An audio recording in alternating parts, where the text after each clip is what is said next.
Hello and welcome back to another episode of Beyond the To-Do List. I'm your host, Erik Fisher, and this is the show where I talk to the people behind the productivity. This week I'm going to share with you a conversation I had with McClanahan. Serendipitously, we found out that we actually are only about an hour away from each other, so it was cool to talk to somebody in state. CJ is the host of the Success 2.0 podcast, as well as the author of his brand new book, The Overachiever's Dilemma: How to Break the Achievement Obsession Before It Breaks You. In this conversation, we talk about the definition of success, or more specifically, how we should define success for ourselves, which then leads to making better choices about our actions and our next steps and our productivity. And in this conversation, we talk specifically at one moment about reflection, about how looking backwards on what you have succeeded in the past has done for you, and how that then is a recalibration and decision refining and making moment to then make the right decisions and actions and choices moving forward.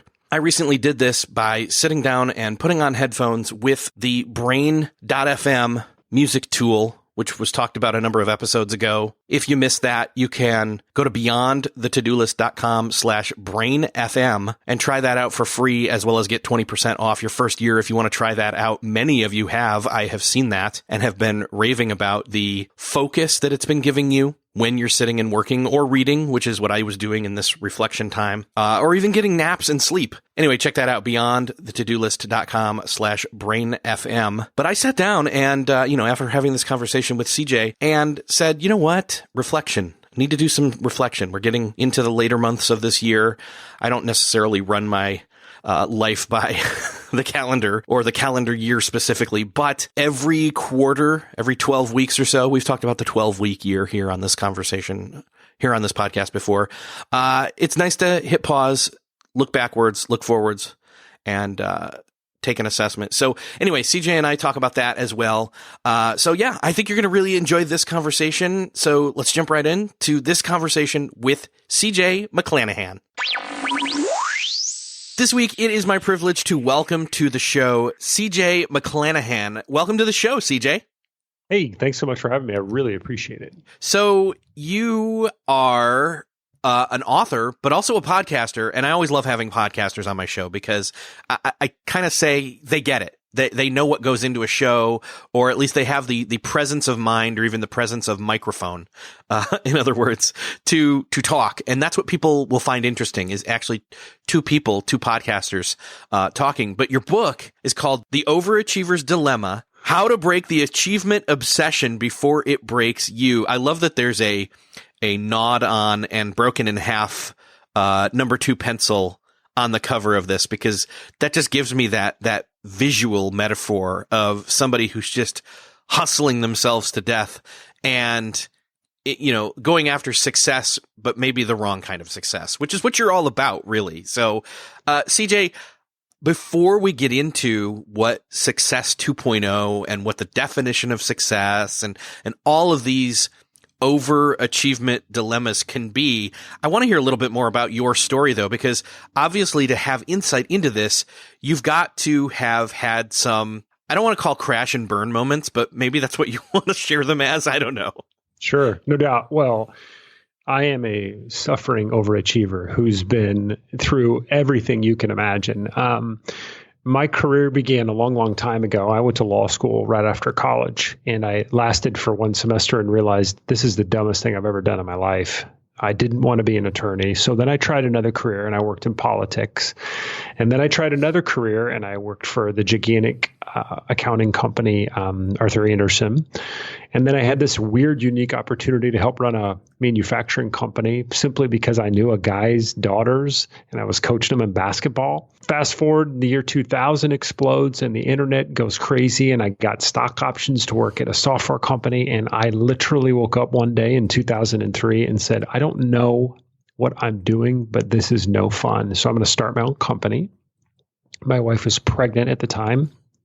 And she said, with our first, by the way, and she said, are you sure about the timing here? Does this make sense for you to quit your job and take our savings to start a business exactly the same time that we are going to have a kid? And I was like, I don't know if it is or isn't, but I just can't do this anymore. So I monkeyed around and I end up running into something called a franchise broker. and this franchise broker introduced me to something called business coaching. And I bought a business coaching franchise out of Brisbane, Australia 15 years ago. And all in all, I was trying to be successful. I wanted to be this successful entrepreneur, to be this successful business owner. And I just started making cold calls out of my basement with my son bouncing in the little bouncy chair next to me, and just praying, crossing my fingers that someone would take a meeting. And they did, but it was not easy and it took a while. In fact, I remember my first meeting, I probably made 300 cold calls before I got a meeting. And I distinctly remember where I got my first meeting. In fact, I took a picture of this guy's office. I remember walking in and he was almost laughing at me because I sounded so ridiculous. And it has been a lot of those ups and downs ever since, and taught me a lot about myself and a lot about success and how to measure it and maybe how to think differently about it. I love that story because similarly, I was working a full-time job and then starting this podcast. And I also had I am married, and let's see. And I had a daughter at the time. She was probably about 7. And so that's a trip right there. But then we had a new kid, who was just under a year old. And it was just crazy. And then, moved out of the day job into working online and remote working even. And that's where I've been ever since. And the show has continued to grow over the last, 4 years since that, but I had grown the show for like the first 2 years. So it's been doing about 6, but there's this, I think the thing that can get to be hard and can get to kind of screw with your brain is this idea. And you touch on this in the book. It's this idea of defining, or maybe not even having a personal definition of what success really means. I mean, when it comes to productivity, it's all about deciding, what the right next action is. That's, one of the things that we've talked about a lot on the show is it's not about getting things done, because that things always expand and fill the time and you can't get it all done. And we should talk more about that later on in the show, but that it's about getting the right things done. But the problem with that is if you're going towards something that's not clearly defined or defined the wrong way, even, how can you truly be productive? As you say that, when I think about productivity, I call myself and I'm air quoting this for your listeners, a productivity expert, which I'm not even sure I know what that means. But I will tell you, when I've got my overachiever hat on, which unfortunately is on quite a bit, productivity to me just means busy. And if I'm busy, I feel productive. And if I'm not busy, I don't feel productive, which is the craziest thing on the planet, as you know, as a true productivity expert. I mean, busyness and productivity are opposite ends, can be opposite ends of this giant spectrum out there. But as overachievers, what we do is, driven people, as we say to ourselves, got to do more, got to be busy, to the point where you can't even stop and take a deep breath every now and then, because you feel like if I'm not always doing something, I'm not achieving, I'm not getting ahead, someone is surpassing me, and heaven forbid that happens. Yeah, exactly. And it's this idea, to go back to what you were saying about, maybe misunderstanding the word productivity. In its root, the word productivity has this producing or produce. And, good point. But the thing is you can produce a lot of things, but if you're not producing the right things, then are you truly being productive? Right. And I think that's what you get at with a lot of the work that you're doing is really, it's not about producing more, because it's always about, it's quantity over quality. It's not about producing more. It's about achieving success by your definition based on producing the right things. It's tricky. It's not easy. Yeah. And it's about naming those things. It's about, deciding intentionally what those things are, and then leveraging the energy and the time and all the other cool, fun things that we talk about in productivity towards those ends. So what I found is that when you think about this concept of success, to your point, which is, am I deciding where I want to go? Am I purpose driven in what it is that I'm doing? What I found with professionals that I've dealt with over the years is that the success that they envision in their minds is always more. So success to the overachiever today is, I have to make more money. I have to get the promotion. My business has to be bigger. My house has to be bigger. My 401k has to be bigger, whatever it is. And what they've done is we have set up this grading scale that never allows us to feel good about ourselves, because obviously, and certain it's happened to you and most of your listeners here today, we achieve that thing that we've told ourselves, as soon as I achieve this thing, I will feel successful. Then you achieve that thing, whether it's a promotion or the first time you made $100,000 or whatever it ends up being, you achieve it. And then your brain goes, okay, what's next? And what's next? And we keep telling ourselves that if I push hard enough, one day I'll achieve something and I'm going to feel great about it. But unfortunately, it never comes because our definition of success is out of whack. Yeah, exactly. And it isn't just, well, it is our fault. I mean, we do kind of buy into it. We do decide, wait, I see what other people are saying success is, and we believe it. And it's even to a part, it's almost comparing ourselves to them. We can see other people, quote, achieving success, and we equate what they've done with success for them, whether they're even right about that or not, whether they've even been intentional themselves or not, with then what it should look like for us as well. Oh yeah, the game is the comparison game, and so if you've ever watched that great show, The Men Who Built America, it was on the History Channel like 5 or 6 years ago, and it was about J.P. Morgan and Andrew Carnegie and Rockefeller and a whole bunch of other successful dudes who were, gajillionaires back at the turn of the century. They make Bill Gates look poor, and they were never happy. And the reason they were never happy is because they would compare themselves to one another. And as soon as one of them did better, the other person would feel like, well, I'm not doing enough. And it never ended. And it's the same with everyone else. We're constantly comparing. Now, that's been a challenge we've had throughout history, this constant comparison to one another. Well, then you sprinkle social media in on that bad boy. Right? I mean, yeah. 5 minutes on Facebook, and you can feel like the biggest loser that's ever walked the face of the earth. Yeah, because I'm following and am friends with a number of other podcasters or people doing, things in a similar vein. And, they'll post something and I'm like, oh, man, they had that guest. I want that guest. I wish I had that guest. And it's like, wait, stop it.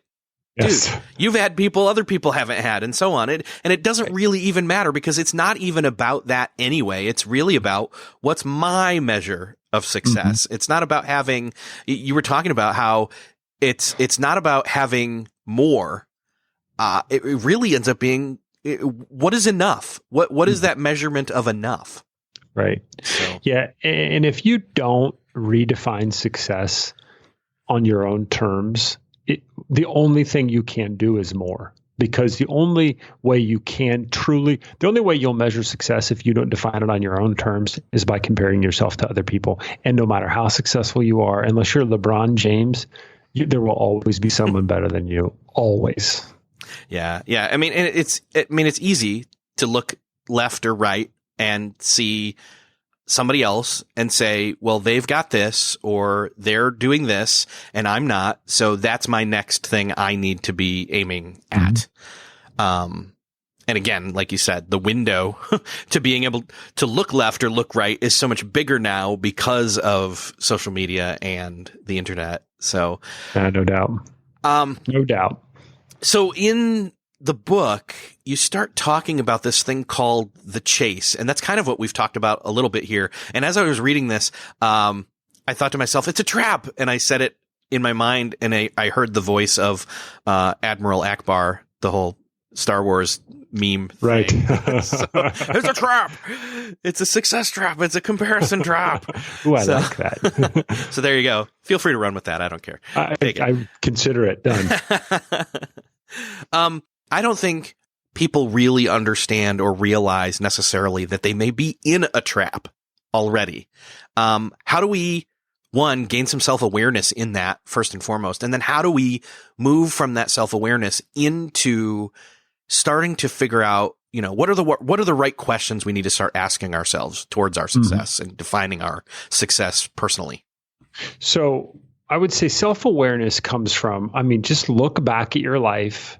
And I've done this with folks before. And I said, Tell me about the last time you set a goal and really crushed it and you thought to yourself, I will feel amazing when I set that goal. And then they'll tell me about it. It was when I graduated from law school or whatever it ends up being.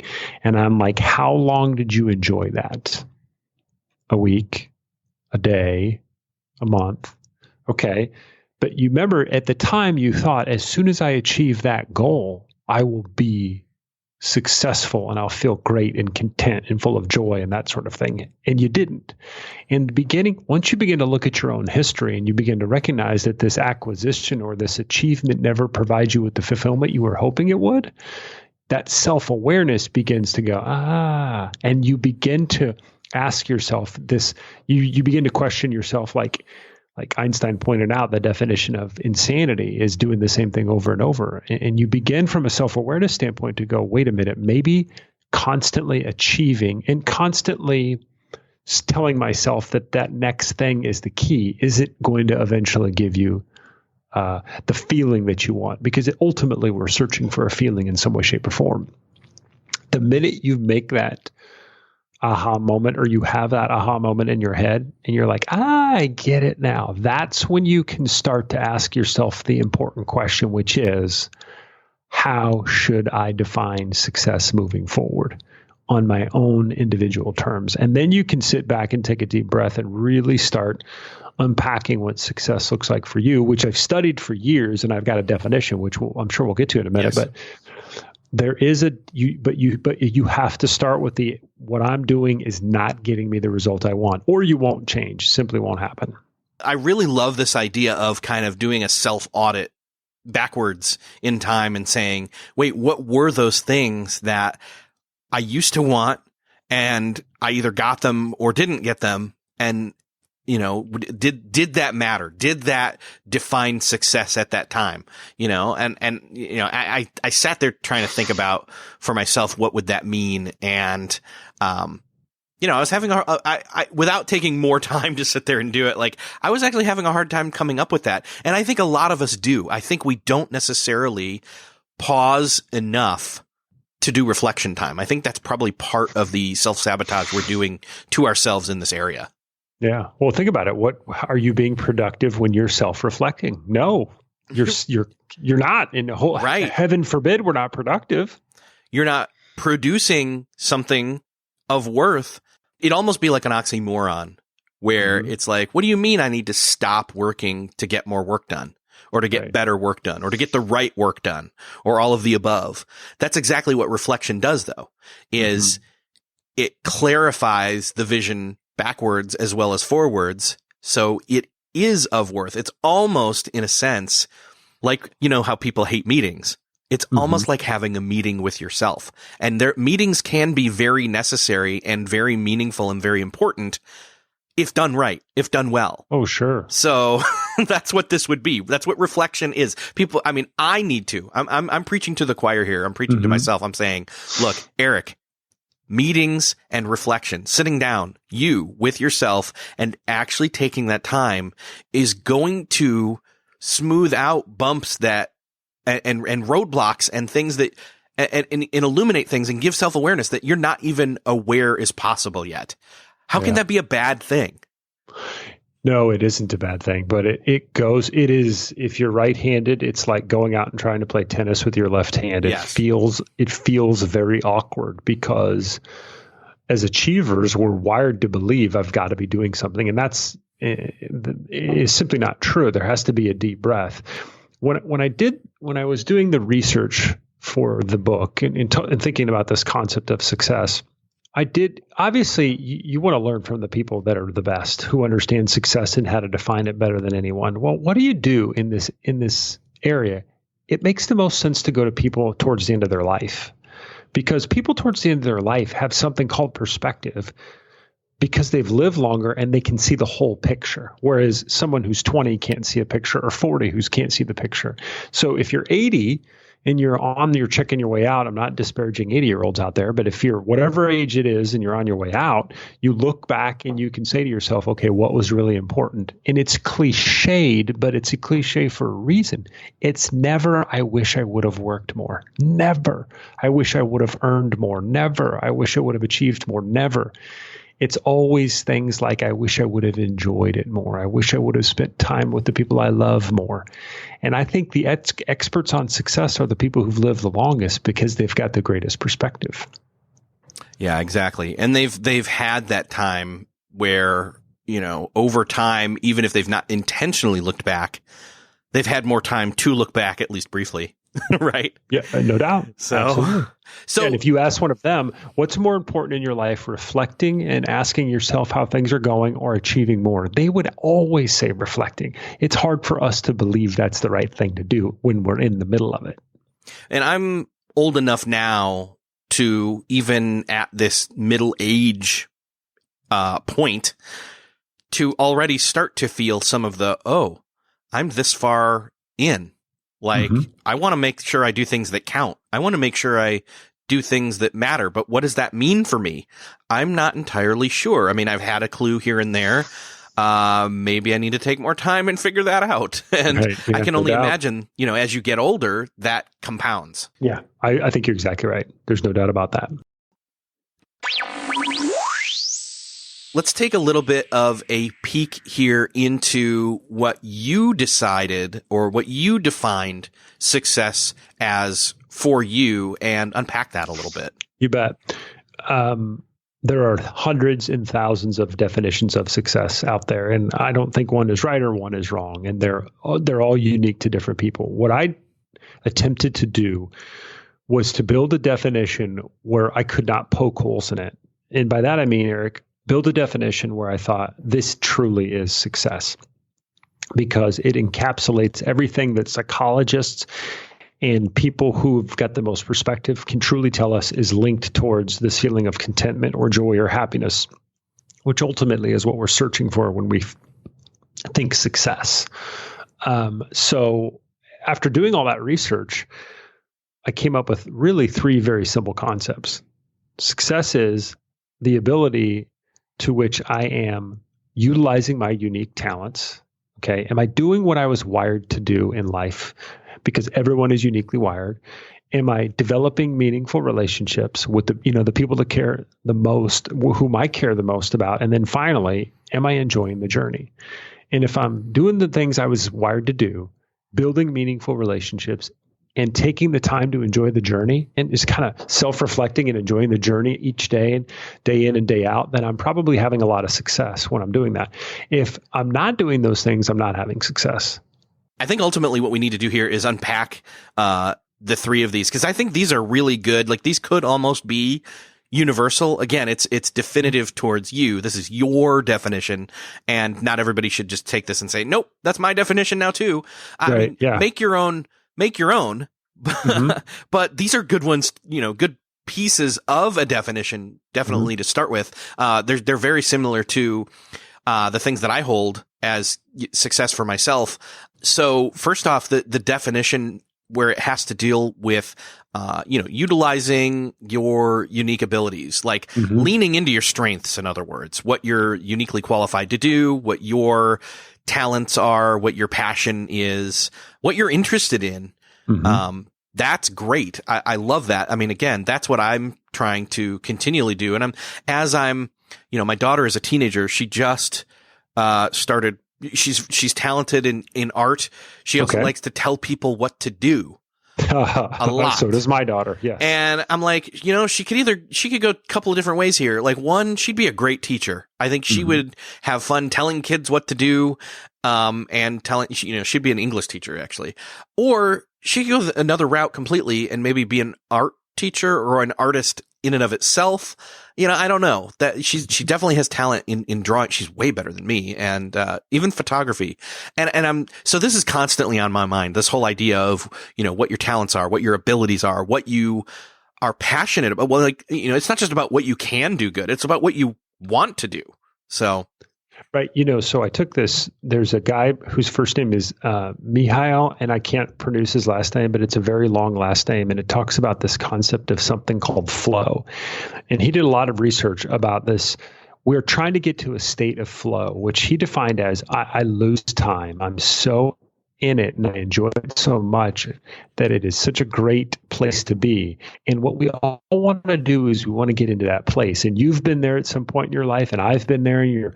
The people who are listening have all been there. We've all done something, whether it was, art or running a meeting or whatever it is. And you're just like, this is what I was made to do. Now, I'm not saying that if you're 52 years old and you have 2 kids in college, you should quit your job and go start a band with your buddies in your garage.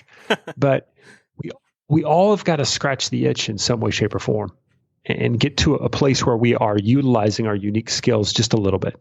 There are whole episodes that I've done on this specific topic. So I think, I won't belabor it anymore, but there's definitely something to, again, hitting pause, taking stock, reflecting, like we talked about earlier, on these things, because if you don't, you can go down the wrong path for a long time before you realize you're even on the wrong path.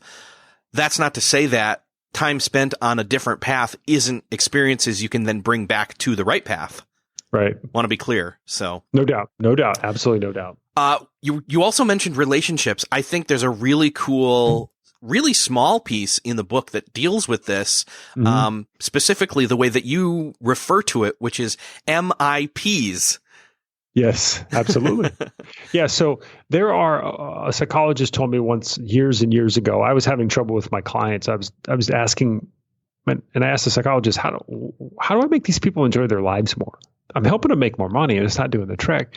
And he told me life is only about relationships.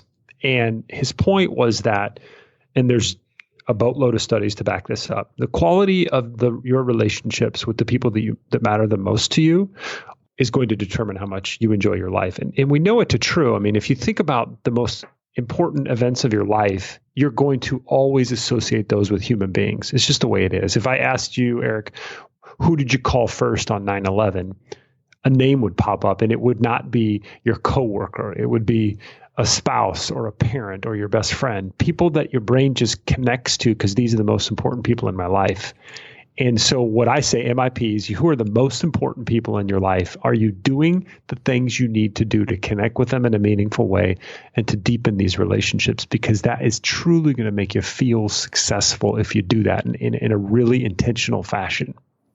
So I got to ask, what are some of the ways that you have identified those people as well as then are making sure they are the most important people in your life, not just in title, but in actions? Well, it's different for everyone, but in theory, it should be your family. And if it's not your family, there's some other therapy you might need to undergo at that point. But, it's your wife and your children. That is pretty much, that for me, wife and children. Then it's your parents. And then it's, brothers and sisters. And then once you get out of that immediate family, typically people go to friends. The way that I've defined it, they're the people that I know I can count on. And they're the people that they know they can count on me. This next piece of advice here is backed up by no data, but I have a belief that you cannot maintain more than 6 or 7 extremely close friend relationships. That doesn't mean you don't have hundreds of friends, but these are the people that are extremely close. So I've done a whole bunch of things. My friends think I'm a whack job, but every year for the last 8 years, I've written these 7 or 8 guys or 6 or 7, whatever it ends up being, a thank you note and thanking them for being such a great friend. I do it every year within the first week of every new year. And then they email me right away and say they got my love letter and give me tons of crap about it. But I want them to know how critical their relationship is to me. And when I'm laying out my week, I make sure that I have time for them. I call them. I follow up with them. I make certain that I do that just with the people that are closest to me so that there is never a doubt you are the most important people to me. And our friendship is probably more important than just about anything other than my family. That's great. Yeah. Taking that time, even when they make fun of you for it. Nonstop. But that's kind of the point, right? They know, I mean, again, it's kind of almost like a brotherly thing. It's like, no doubt. It's like brotherly wrestling, in other words. So. Yeah, no doubt about it. Yeah. And this year was different too. So in 2017, my parents both passed away very suddenly, both of them. And so I had never lost anyone. And so when you lose a parent very suddenly, there is that big, oh, I wish I would have said this, or, oh, I wish I would have said that. People have that experience of, I couldn't say what I wanted to say. I didn't. because my parents and I would say that to each other all the time. I mean, we were very close. I would tell them how much they meant to me in almost a sloppy, overly sentimental way all the time. And so now I miss them tremendously, and it was quite a shock, but they knew how I felt about them. Never a doubt about it, because I was very intentional about the kind of relationship that I had with them and how important they were to me. My mother's still around. My father is not, hasn't been for a while.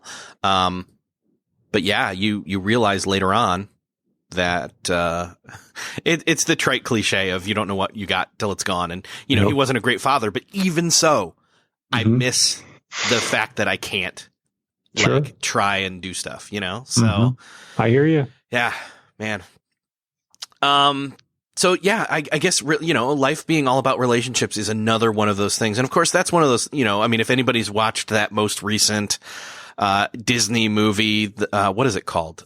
Christopher Robin. Did you happen to see that movie? I did not. Is it good?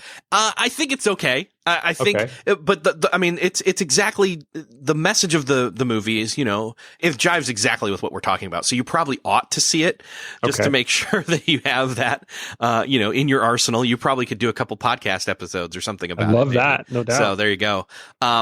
My family loved it. Again, it was the obvious, like, oh, Christopher Robin grew up and forgot that what's important in life is friends and family and all that. And he's, you know, feels stuck working for the man. And then he learns his lesson because Pooh comes back. And that's what the trailer basically tells you. Right. And that's what the movie is.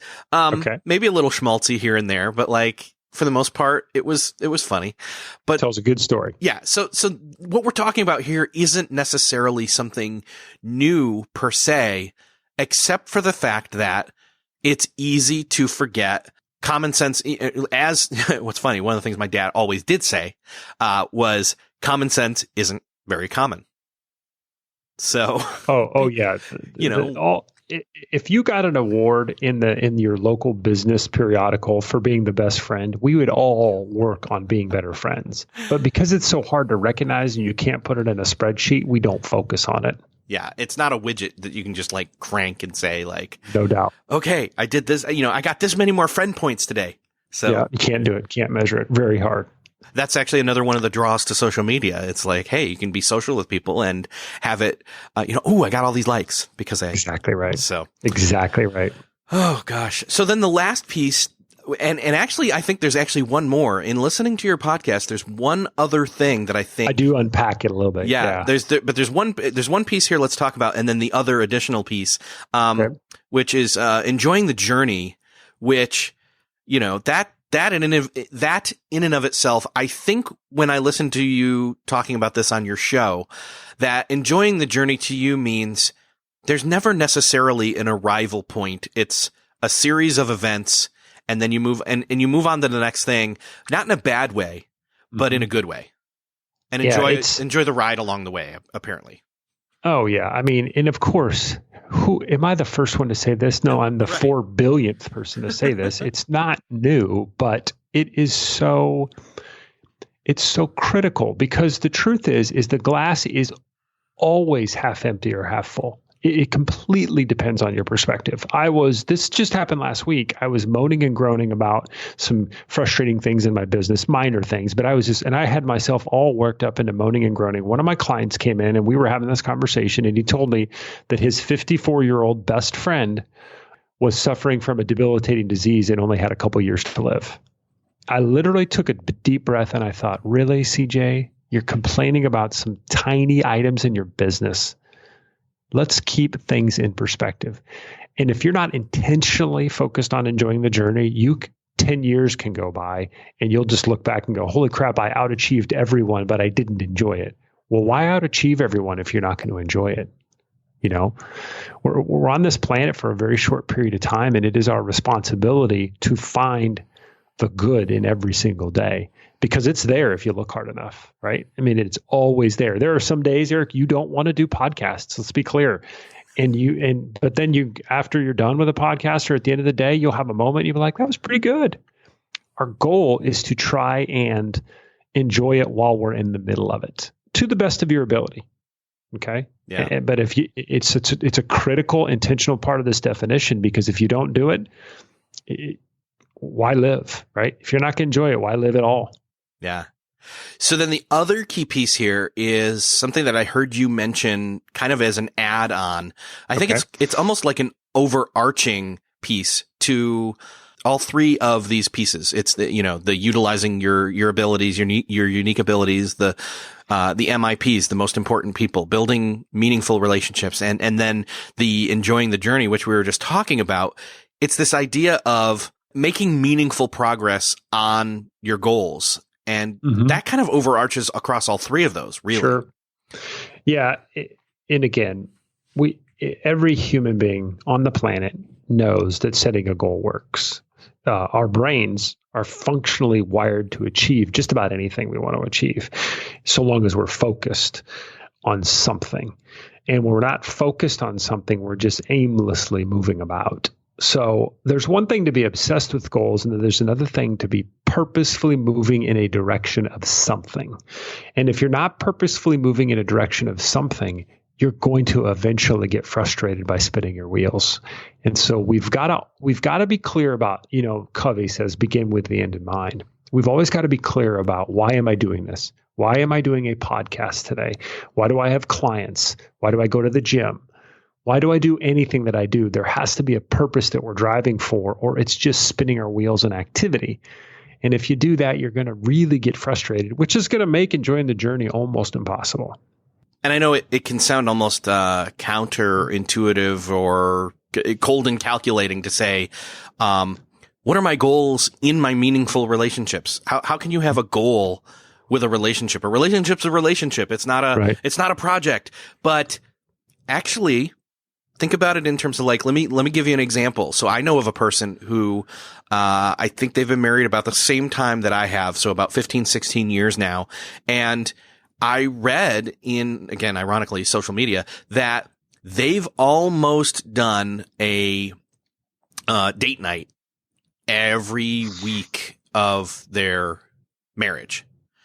And I thought, that's a great goal to have. And then I'm like, oh, that's a goal. Wait a second. Absolutely. It's not like I don't know. I mean, it's one of those things where it's like, hey, don't break the chain. We've all heard this, where it's Seinfeld's, don't break the chain mentality, but it's also like, wait a second, if you break the chain, you just start a new one and you just keep going. Yeah. And so I think people don't realize, like we were talking about earlier about friend points and how that's not really something that's possible, but you can have, goals. You can have growth. In other words, in relationships, you won't, and you can define what that would be, ideally, with that other person collectively, like you both decide. I totally agree. I think it's a big part of relationships. I really do. So I write that letter every year. That's a goal. I make certain I do things with my friends. I have a group of guys I hang out with every Friday morning for breakfast, and we talk about faith in our life. That was a goal. We do not do date nights nearly as much as we should, but we do them more often because we set a goal to do it. It is all driven by some overarching achievement that we're trying to go for, so that we're purpose driven in our activity. Exactly. So, and I agree. I'm on the same boat with we've not done date nights near as much as we wanted to. We've been trying to make it happen. And, our kids are at the point now where it's like, hey, we could actually go to the movie theater. Or anything else for that matter. Leave them at home. With my daughter being old enough to watch the two of them. So, and if we're just around in town, but that's the kind of thing is it's seasonal. Sometimes some of these things are going to be seasonal. And again, that's part of enjoying the journey, really. Completely. You nailed it. You absolutely nailed it. Some days everything's going to go exactly as you plan. Some days it isn't. Our responsibility is to enjoy this journey to the very best of our ability. Yeah. So then, going back and applying this, meaningful progress towards your goals, towards utilizing your unique abilities. This is interesting where it's like, maybe you're not in a position or a job or a role or whatever you want to call it, where you are using that. Where can you then start to make goals that are going to bring you closer to using those things? It's tricky, but for example, I'm in corporate America, let's say, and I always wish I was a teacher. Well, teach Bible study, coach a youth soccer team, something of that nature.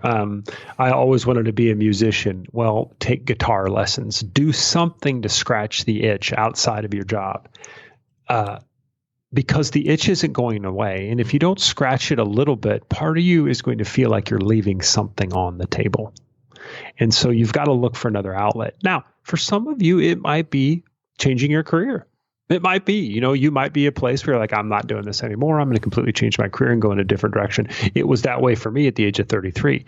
Now, I get a lot of credit for being this massive, courageous risk taker. I wasn't. It was right before my son was born. If I had waited until after he was born, I would have never done it. I didn't have the courage to do it. So it just is a life. It's a position of your life where you make the decision to do or not do it. But even if you can't change a career, scratch it some other way. Get creative and figure out how you can do it. Join a book club, go on trips more often. Whatever it is, scratch that itch a little bit so you feel like you're getting a little bit more of what it is that you're wired to do. You're doing a little bit more of it. And then if it's not your career and you see others that it is their career, resist the urge as best you can to be super envious and say, this is where I'm at for whatever reason, and I'm going to do the best I can to enjoy this deck of cards that I've been given called my life. And the other piece, especially for overachievers, it can be a nice, enjoyable, even restful break, even if it's highly active. Like even if you're, even if you have a passion for, say, running, something super physically active, and you're not doing it enough or at all, getting out there and doing that. Or even if your day job is mentally taxing, but to use a different part of your brain for creativity in some sense, that's going to hone your brain and give you rest in the one side while the other side is working, so to speak. So no doubt. Absolutely. Yeah. No doubt. Well, CJ, it's been awesome talking with you. I can't wait. Actually, we should probably mention, one, people should go grab the book, The Overachiever's Dilemma. Mm-hmm. Is there, how to break the achievement obsession before it breaks you. There's much more in the book, dives a lot deeper than even this conversation goes, which is great. Any specific place you'd like to direct people to grab that? You know what? I would just say go to Amazon. You can just go ahead to Amazon and type my name in or type that gigantic title in, and you're going to definitely find the book. Cool. And I'll link it up in the show notes there, as well as your podcast. So talk to people a little bit, if people want to continue on in this conversation and listen to you talk some more, I'd love to point them over to where they can find that show. Bet. So you can go to coachcj.com, and up in the upper right-hand corner, there is just a link for podcasts. And I've got a podcast called Success 2.0, and it is all about kind of this concept of how do I redefine success and live a little bit differently. And most of our conversations are with folks or on my own at times. And we're just talking about, okay, how do I live more intentionally? How do I utilize my unique talents? How do I keep things in perspective?